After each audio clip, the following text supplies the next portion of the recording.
much, Dr. Kambon, for this opportunity. We are very grateful. So basically, as I sent the email, when I was actually responding to the email, I was so happy. Basically, we are looking at what's going on in the U.S. right now. You know, when George Floyd was killed, a lot of conversations started generating. And here in Ghana, last year, we started a campaign called the Year of Return, where we're urging African Americans to come back home. In fact, the African diaspora to come back home. So we are having this conversation again for CGTN because the government of Ghana is still urging people of African descent to come home, and more importantly, to come and invest. And you have been in Ghana for a long time, and you also moved from the US and Kenya, so we feel you are the best person to have this discussion with.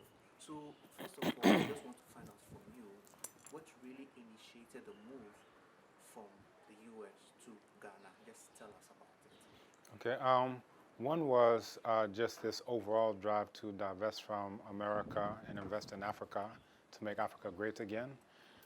Most pressingly, right before I moved in, probably the straw that broke the camel's back was myself being falsely arrested, right, on a charge.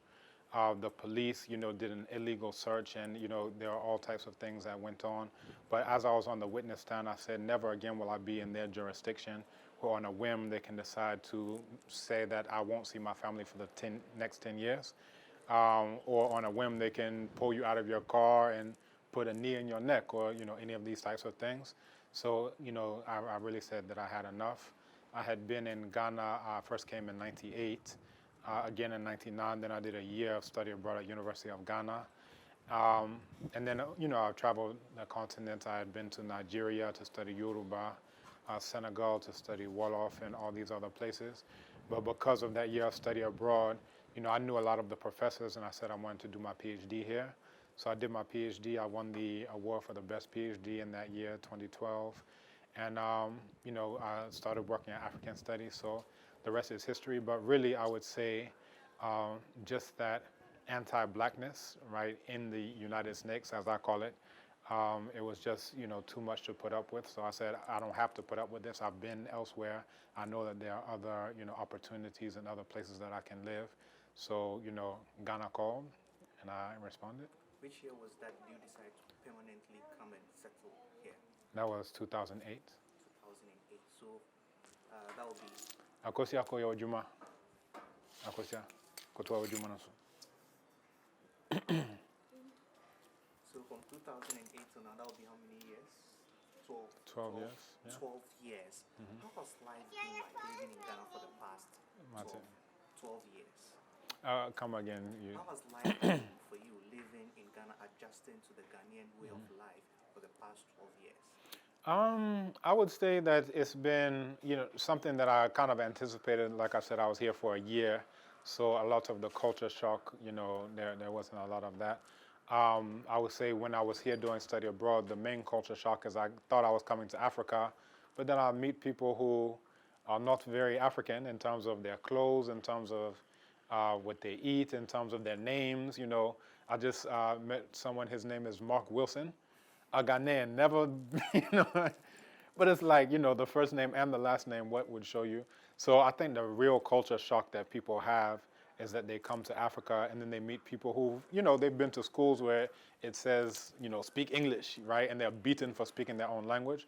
So when you're not necessarily prepared for that, or you don't really know, or even if you know it academically, it's one thing to know it as a subject, how Europe underdeveloped Africa, and it's a different thing living with it every single day, right? How does that interact? But apart from that, I would say generally, things have been very peaceful, right?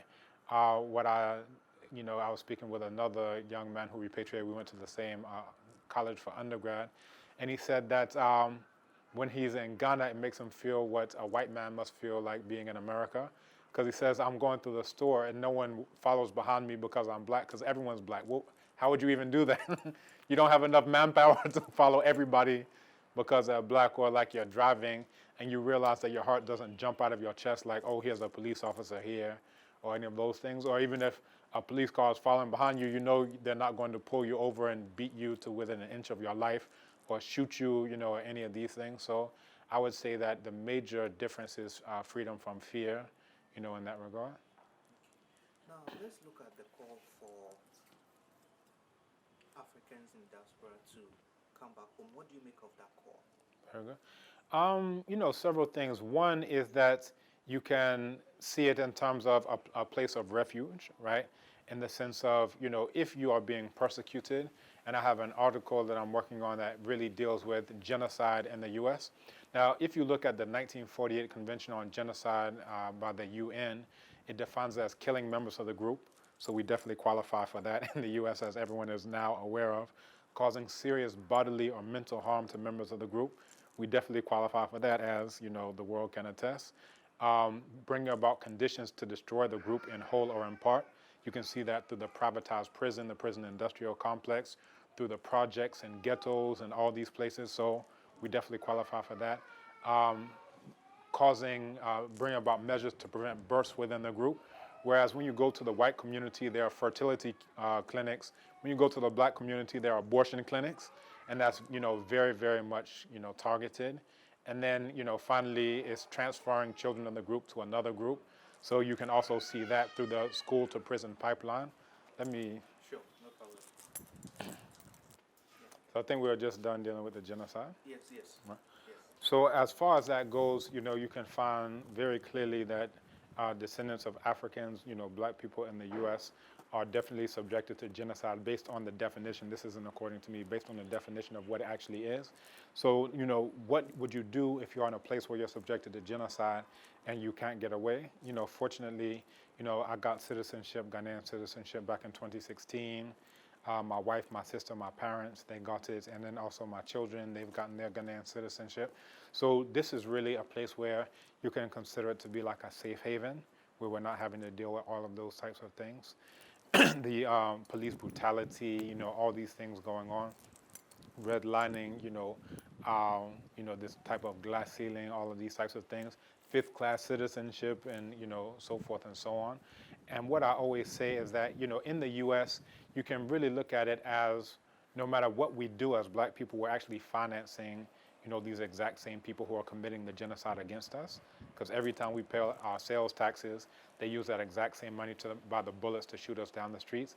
Even if we want to have a protest march, we know that to get the signboards, we have to go to Walmart or Office Depot, you know, to get the, you know, pins and so forth, to get the sneakers, we're going to Nike.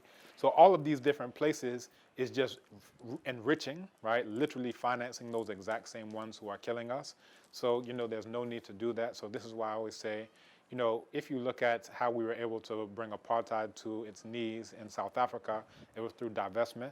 By the same token, I think it would be in our interest as black people to divest from America, stop financing those same enemies, invest in Africa to make Africa that superpower that can now stand up to America. The Chinese don't have to worry about that, because when you see a Chinese person walking around, you start thinking about they have nukes, right? They have nuclear capability. I better leave them alone. If you see, you know, anyone, you know, British, all these people, they're able to walk around with confidence because people understand, oh, they come from a place that there will be repercussions if we do anything to them.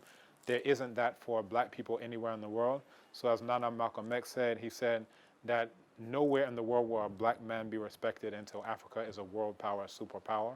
And this is really what we're working on here. So I wanted to find out from you, when this whole issue about George Floyd happened, how did you feel about it? Right. So recently I gave a talk on what the Black Lives Matter movement can learn from the original White Lives Matter movement. And when I say that, I'm not talking about the online one where they're wearing T-shirts and saying all these slogans. I'm talking about the original one. How did white people convince us, Africans, that their lives matter? You can look at how they, you know, went through colonization in Kenya, for example, where the Wakikuyu would kill one white police officer. They would go and shoot and bayonet every single person in that entire village, right? Men, women, you know, you name it. There's a book that goes into sources of the Western tradition by M. Perry that goes into this. This is what they would actually do. Or one white police officer is killed, they would literally go burn every single, you know, dwelling place there kill all the people. And then there was one where he said, let's leave the children. And the idea is that they could instill fear in the children, never ever to mess with a white person. So this is how they were able to convince us and quote unquote teach us through perhaps the most effective pedagogical method that their lives matter. And then you can look at the same thing, the Benin expedition, right? They call it a punitive expedition, where, they were attempting to, invade, economically the Benin Empire, and then some of them were killed.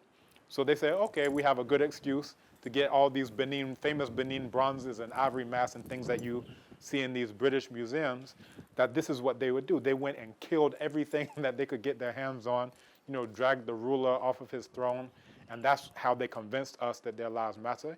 Even here in Ghana, the deputy chair of the AU, Nikwesi Kwate, in one of his lectures, he was talking about how these Dutch people, Portuguese, so forth and so on, that when they would come, they would put a flag on the beach. And there was one, young Fanti who was very brave. He came and took that flag and ripped it up. So what they did, and this is in their own diaries, their own notes, is that they eradicated the flag violator. They severed his head and then put it on a pole in front of their lodge. That's how they convinced us that even their flags matter, you understand? Now, beyond that, so this is just on the continent. We can look at Namibia as well. If you read the Extermination Order of von Trotha, this is the very first Holocaust. People think about the Holocaust and they think about concentration camps in Western Eurasia, Germany, Poland, and so forth. The very first Holocaust, and there's a book that goes into this, the Kaiser's Holocaust, Germany's Forgotten Genocide in Namibia, where they would literally lynch all of these black people. So you can actually see, if you just do an image search, you can see all these black people, 5, 10 more that are hanging at the same time. You can see them emaciated as they've been put into these concentration camps at Shark Island and these types of places. So this is how they convinced us. They say, oh, these Herero people, now they're on their own native land. He said, oh, they're violating us. Therefore, I will no longer allow any Herero to be in this land. Men, women, children, they will all be shot. And that's what they did. So some of them tried to come back. They fled into the desert. And then some of them tried to come back, and they had the machine guns unleashed upon them, women, children, elderly, crippled. And they're actually documenting this because for them, this shows that God is on their side, right? They weren't doing this whole peace thing at that time. It showed, oh, if we're able to kill them off, this means that, we're in the right. So in some of what they had, there was one altercation where it started off, where the Herero people were all gathered, the soldiers, the warriors were there, and they saw that the Germans were coming. So they said, what we'll do is that we'll cross this river and we'll lead them away from our women and children. But there was this extermination order. They went straight for the women and children. They said that, oh, we saw one woman who had the child in her arms, and we put the gun to the child's head and blew it apart, and then it went into the woman's chest. And they're bragging about this. This is like fun for them. Literally, like in the King example, he said, then the fun started, right? And he's using the N word. You will think this is some Mississippi mayor or governor, right? Alabama mayor or governor. These are the British. These are the Germans. This is those who brought us civilization, right? And enlightenment, right? Quote unquote. Not hardly. So again, this is how they convinced us that their lives matter, that if you touch a hair on a single one. So the crux of my presentation was, what we're doing is not the best method to convince anyone that our lives matter. If we say, all right, we're going to go and hold soundboards and sing songs and hands up, don't shoot, that's not how they convince us that their lives matter. So what we need to do is perhaps learn from the historical example, because it was very effective.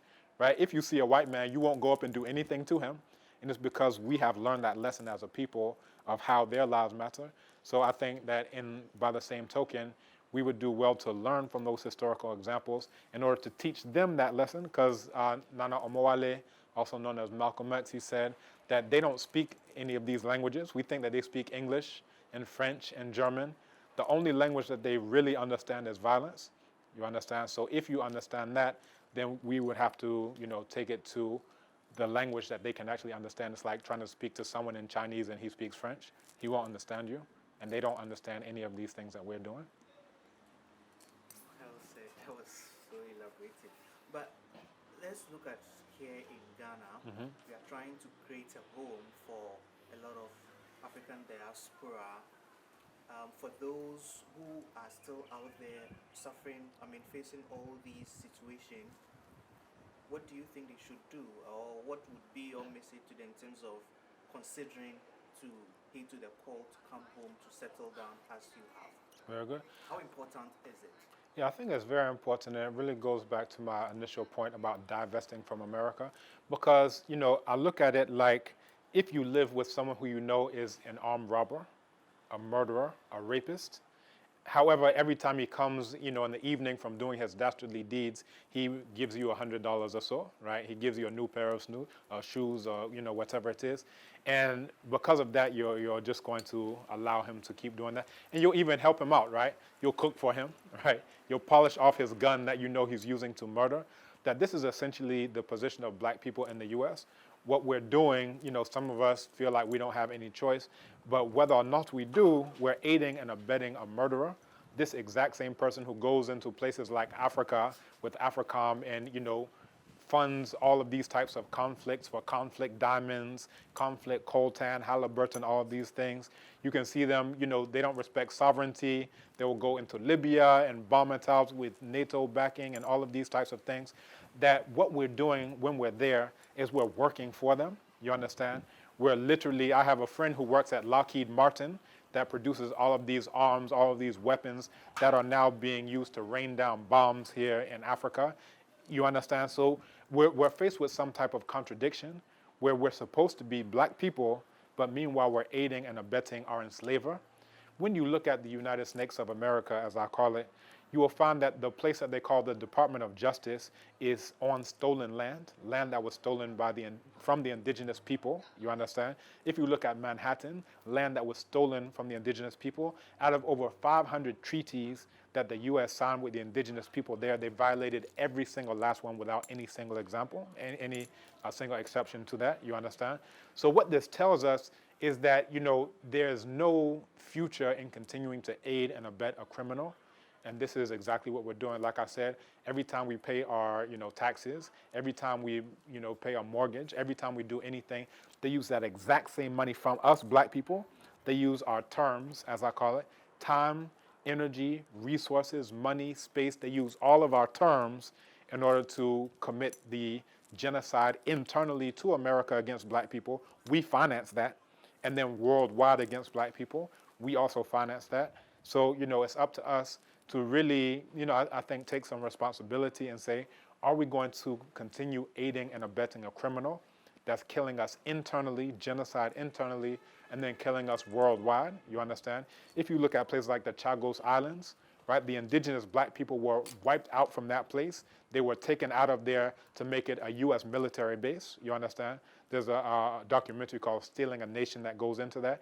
But we're financing that literally as black people. So like I said, just like we did with South Africa, and we were part of that, right? Our own family, we never shopped at Shell because it's Royal Dutch Shell. So even as a child, once I started driving, I said, I'm never going to Shell. To this day, I've never gone to Shell because I remember that lesson from childhood, anti-apartheid. We divested. And I think that that's really the way forward.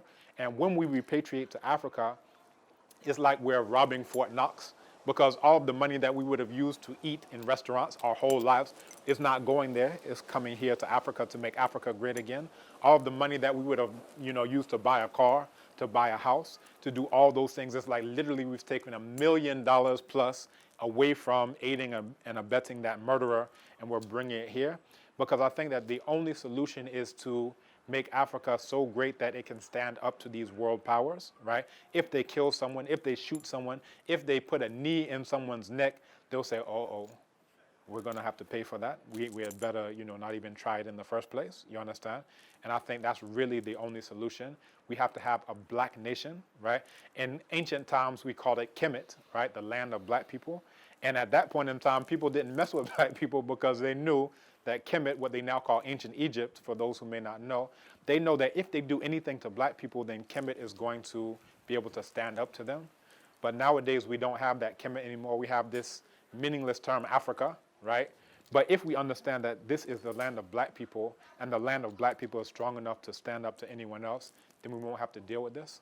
Yes, Doc, there's been a lot of people who argue that it's not time for them to really come back because when they look at the systems down here in Africa, they are not strong enough to really take care of some of their needs, and even in terms of business, setting up a business and all that, the foundation is not that solid. What do you think about those other contrary views as to whether this is not the time for them to really come down to the Africa and settle? So when it comes down to being strong, I think that it's us who will help to make it strong. So if you look at like the fingers on a hand, separates, you can break any one, but once you do this is where you start to have some real power. So if it's not strong, if you look at SNIT, for example, that was founded by Africans out of the diaspora, right? The strongest, on the continent in terms of social security. This is us coming to help and make it strong. So I really think that that's the way forward.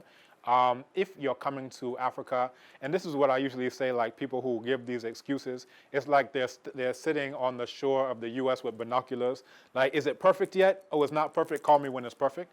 Then they come back. Is it perfect yet? Okay, call me when it's perfect. Meanwhile, we're continuing to aid and abet a criminal. We're continuing to finance the exact same enemies who are committing genocide against us under the rationale that, okay, once Africa is perfect, then I'll come. Well, who else do you think is going to make it perfect other than you? Who's going to build the Africa that we would like to see other than all of us together? Those who are already here, those of us whose ancestors were enslaved hundreds of years ago, that it's on all of us as black people in order to make Africa great again. And this is really, I think, what's necessary. Now, you also have others who will say, oh, but, look at the example of Liberia. It didn't go so well in Liberia or Sierra Leone, so now they can't come. But I say all of this is just a scapegoat. It's an excuse because you had conflicts in Rwanda, right? Hutus versus Tutsis. There were no Africans of the diaspora, but what there was conflict, coltan right across the border there in Congo. And that's really there. If you look at even Liberia and Sierra Leone, it's about conflict diamonds. If you look at South Sudan, it's about the oil that's there. Every single place that there's a conflict, there's really resources, and it's those external forces who are funding that conflict. They're funding the rebel groups. If you look at northern Mali, it's really about the nuclear resources that France uses to power everything that's right there across the border in northwestern Niger. So for people who don't know, they just like, oh, well, those people came and they thought they were better. I say this is a scapegoat, and it really speaks to a lack of political understanding and maturity, because what we have to understand is that the root of all of those conflicts are the resources, and those exact same, white murderers, genocidal maniac, psychopathic killers who don't want to pay for those resources. So if you even look at the role of France in funding Houphouët-Boigny for Charles Taylor to use Côte d'Ivoire as, a base of military operations, if you don't understand, you're just like, oh, Charles Taylor is mean. We even have these ants that bite you, and we call it Charles Taylor, right? But we don't call it after U.S. or France, right? France bug, we should call it that. It means that we don't really even understand what went on there, right? That's about the conflict diamonds.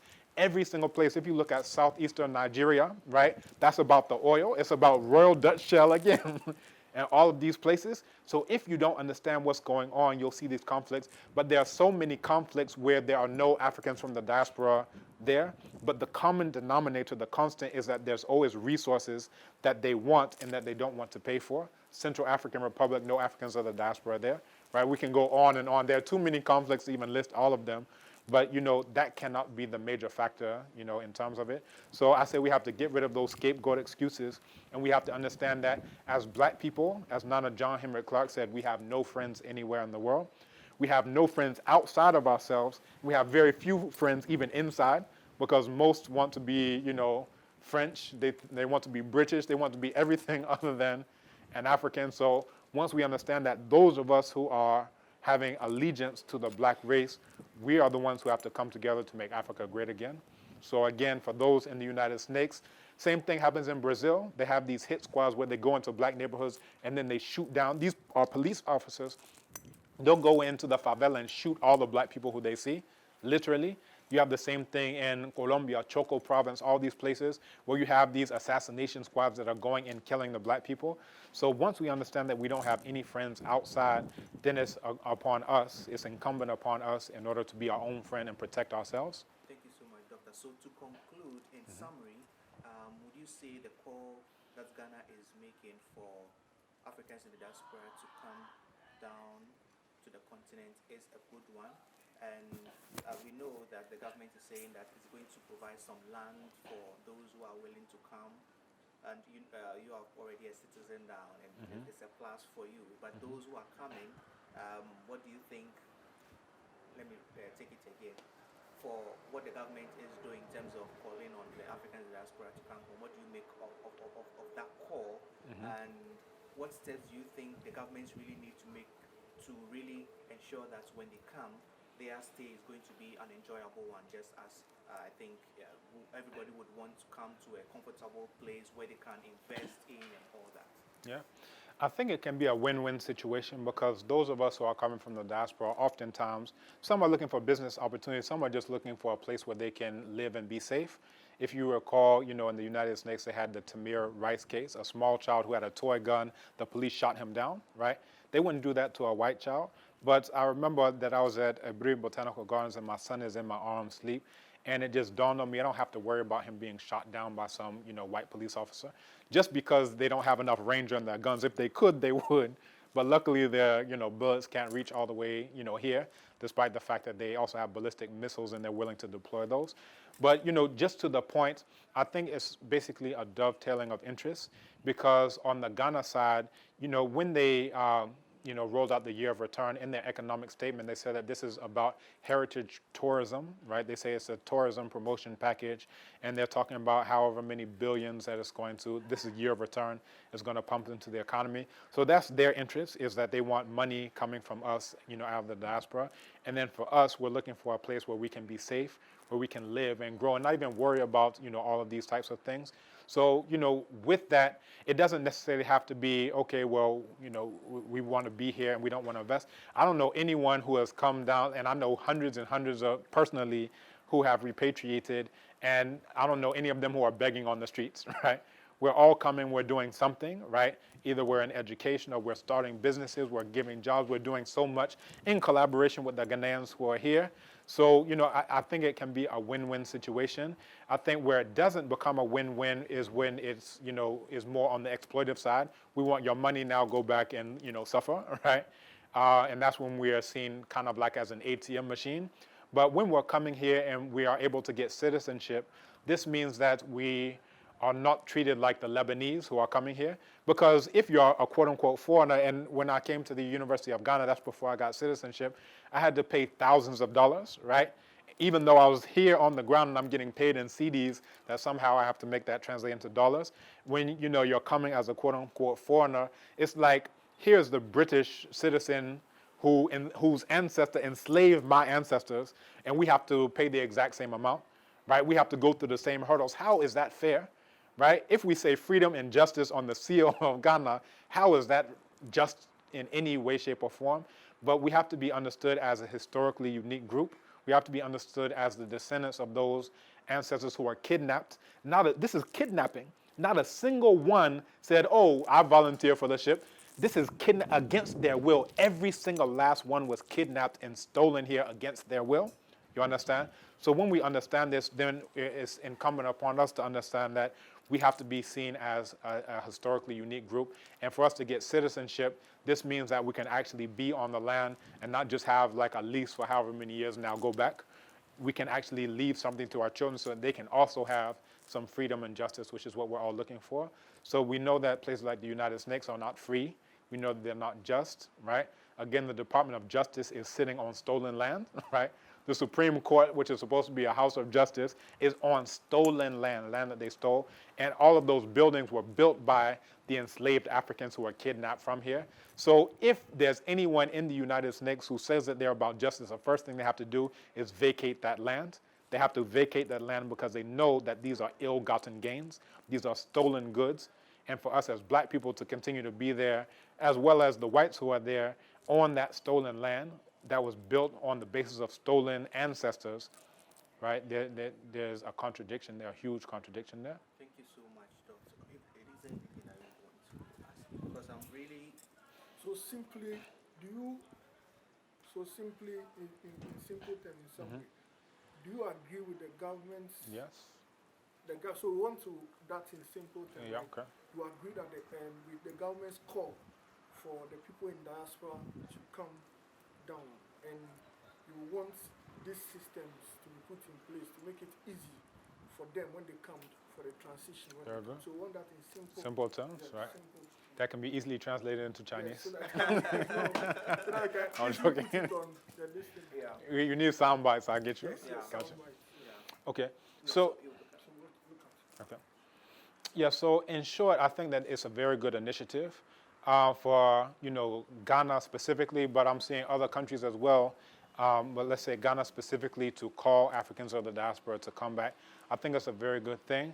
And I think that when we come, we should be able to come not just as tourists and not just as investors, but also as citizens, so that we can help to build Ghana and build Africa collectively and together.